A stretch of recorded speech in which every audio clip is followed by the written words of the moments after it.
Oui. Bonjour. Non, je voulais demander, on est théoriquement, je veux dire, on a une séance là qui est sur cette partie maintenant qui est sur l'infrastructure. Et je vais demander à Eric de venir avec nous. On avait, je pense qu'on a le président de la SPAR qui est avec nous, donc Jean-Michel Constantin. Il y avait d'autres personnes, mais on a eu des soucis ce matin. Je vois que j'ai quelques défections. Je ne sais pas si Christine Schubler est là. Si, voilà. Puisqu'on a la FHF qui a été prise dans une réunion excessivement importante pour comprendre en ce moment ce qui est en train de se passer. Et puis surtout, notre collègue de la FIB, je pense que c'était très important que les ingénieurs biomédicaux soient dans le coup, est resté en garde je ne sais où et sera là pour le congrès demain et après-demain.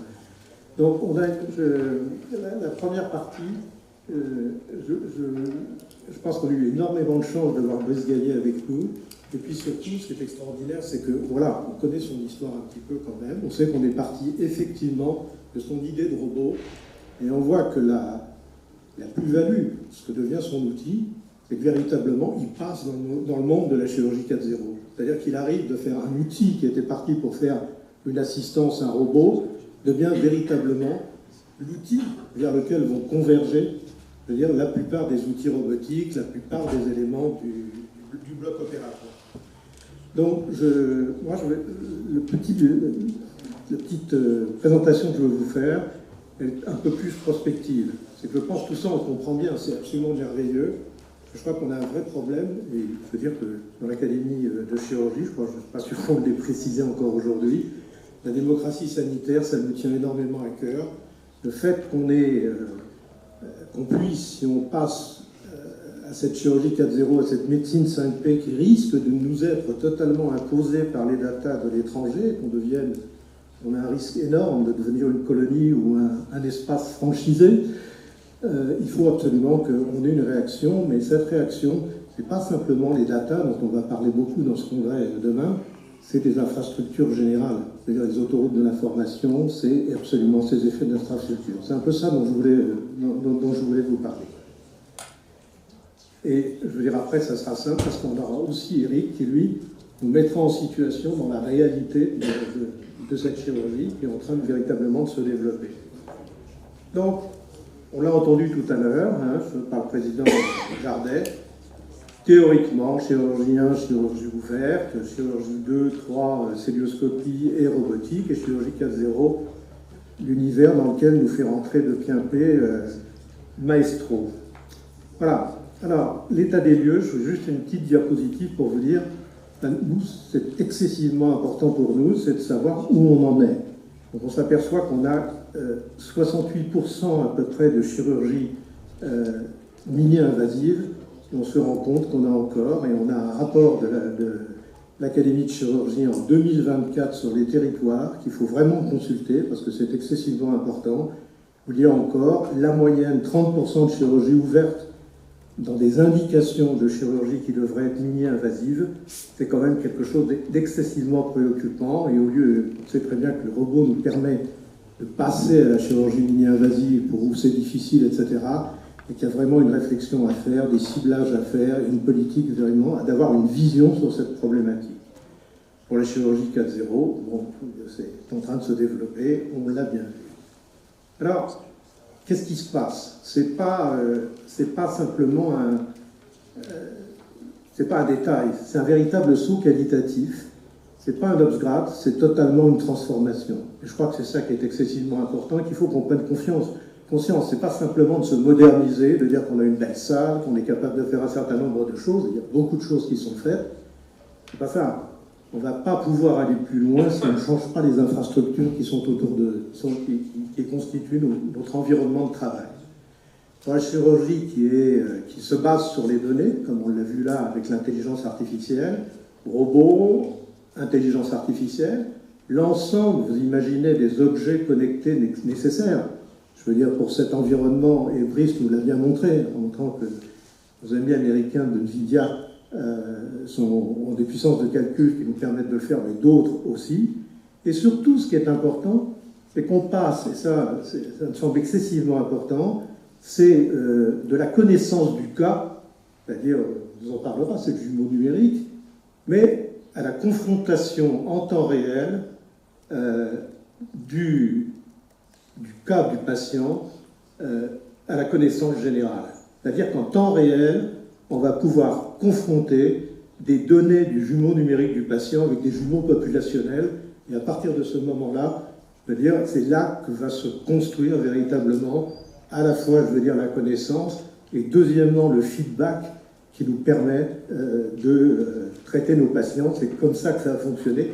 L'image que vous avez là est empruntée à Surgical Data Science, qui a imaginé ça, et on verra demain Jocelyne Trocas, qui nous fait l'honneur d'être notre invitée d'honneur, et qui est, je dirais, la maman de toute la robotique à travers le monde. Hein, je veux dire qu'elle est reconnue, elle est de l'Académie des sciences, et vous voyez la complexité, c'est-à-dire que tous les éléments qu'on a actuellement sont en train de s'interconnecter. Bon, je disais, on est exactement dans la mutation du passage du téléphone fixe au smartphone. Hein, on est exactement ça, c'est-à-dire d'avoir des services, d'avoir un tas d'interactions. Alors aujourd'hui, on est à la porte, hein, et cette porte, elle est là, parce que c'est la boucle digitale, et elle commence à se faire dans beaucoup, je veux dire, d'établissements, ça avance dans toutes les spécialités. L'Académie de chirurgie veille énormément à ça. On a des réunions entre nous, on est interdisciplinaire, on voit comment ça fonctionne, les jeunes sont totalement impliqués dedans, et je veux dire, voilà, donc ceci est fait, c'est cette fameuse boucle. La différence, c'est que tout ça va être interconnecté. Et dans cette interconnexion, en dehors, je veux dire, du problème d'infrastructure qu'il y a derrière, on va y revenir, il y a un élément encore plus important qui s'introduit. Il est un petit peu sur la droite, là, c'est le Federated Learning, c'est l'apprentissage fédéré. Alors l'apprentissage fédéré, ça avance à une vitesse gigantesque. On aura demain Marco Lorenzi de l'INRIA qui nous fera une conférence sur le sujet.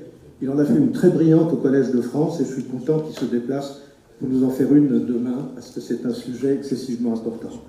Pourquoi? Parce que d'un seul coup, on peut faire de la recherche clinique en temps réel, c'est-à-dire en connectant, je veux dire, les blocs opératoires et les data centers, on en parlera tout de suite après, ensemble, dans un système où ce n'est pas les data que l'on prend, c'est le modèle qui se promène avec l'algorithme. Ce qui fait qu'il n'y a plus aucun problème sur anonymiser, d'avoir tous ces problèmes qui sont des obstacles actuellement, des usines à gaz pour utiliser un certain nombre de data. Donc, on pourra avoir ça, et je pense que c'est capital. Ça marche déjà, ça fonctionne très bien pour les molécules, et pour beaucoup de choses, on verra, mais immédiatement, on comprend très bien que si on fait une technique et qu'on est relié aux autres par ce système-là, très rapidement, on pourra valider les évaluations, valider les pratiques, mais d'une manière imparable. Donc, je voulais revenir, avant de terminer, sur une chose excessivement importante, et je suis très heureux que nous travaillons avec un ancien poste-président qui est là, c'est François Richard, parce que toute la valeur ajoutée, elle repose sur l'acte.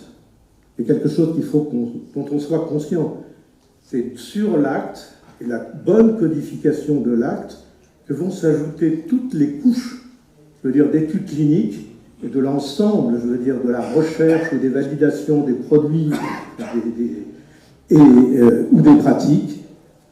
C'est là-dessus que ça va se faire. Et ce travail de fond en France est actuellement fait par cette équipe du Conseil de révision de la nomenclature, avec une élimination, une purge totale des codages par assimilation qui va nous permettre d'avoir des données qui vont nous permettre à la fois d'avoir un codage sûr à la base, et deuxièmement avec une action très importante qui est celle d'avoir une nomenclature provisoire pour les innovations qui seront totalement, on espère, en totalité repérées, et on pourra les suivre et préparer à voir les évolutions. Donc, élément important, il faut que cet apprentissage fédéré se mette en place. C'est une complexité de réseau.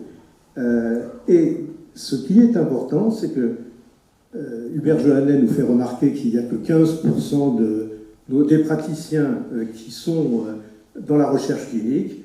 Je veux dire, là, on devient avec une base sur un acte qui est correctement codé, tous les praticiens deviennent des chercheurs dans la recherche clinique, dans les projets qu'on sera faits, et on aura à la fois une puissance et une rapidité pour sortir des résultats et d'un suivi qui sera extraordinaire. C'est compliqué à cause de l'infrastructure, mais ce schéma-là, il fonctionne à certains endroits, et je veux dire, c'est celui dans lequel il faut qu'on rentre, sur lequel il faut qu'on ait une réflexion collective. Voilà. Donc en résumé, moi je dis, c'est avec ce système-là, cette infrastructure, il faut qu'il y ait l'eau, le gaz, l'électricité et la 5 ou la 6G à tous les étages où il y a de la production des soins. C'est absolument capital. Deuxièmement, il faut établir une cartographie des fonctionnalités locales et collaboratives nécessaires à la médecine 5P. Et la chirurgie s'y prête parce qu'elle a un nombre limité d'actes quand même s'il y en a beaucoup. Ça peut être parfaitement un laboratoire pour mettre en place. Ensuite, et on en a ici, ça sera un des sujets de demain, il y a des représentants, il y a le Building Operating System. Pensons, je ne suis pas le seul, c'est pas moi qui invente ça, voilà, on partage, pensons qu'il faut un data center spécialisé, et certains le font, pour la chirurgie, pour récupérer l'ensemble de ces objets connectés, de les traiter, bien sûr, connecter avec l'hôpital pour le jumeau numérique du patient, etc., mais foncièrement tourner vers les autres blocs opératoires, vers les autres data centers, pour pouvoir être activer cet apprentissage fédéré et la sortie des data. Et voilà, et au point de vue démocratie sanitaire, je crois qu'on a vraiment une question à se poser, dans la mesure où déjà, comme je l'ai montré dans la diapositive sur la chirurgie mini-invasive, que ça ne soit pas simplement ce grand écart, mais de multiples écarts qui se créent. Et je pense que c'est possible de réaliser une simultanéité, ou du moins d'avoir un timing correct, si on réalise une infrastructure correcte.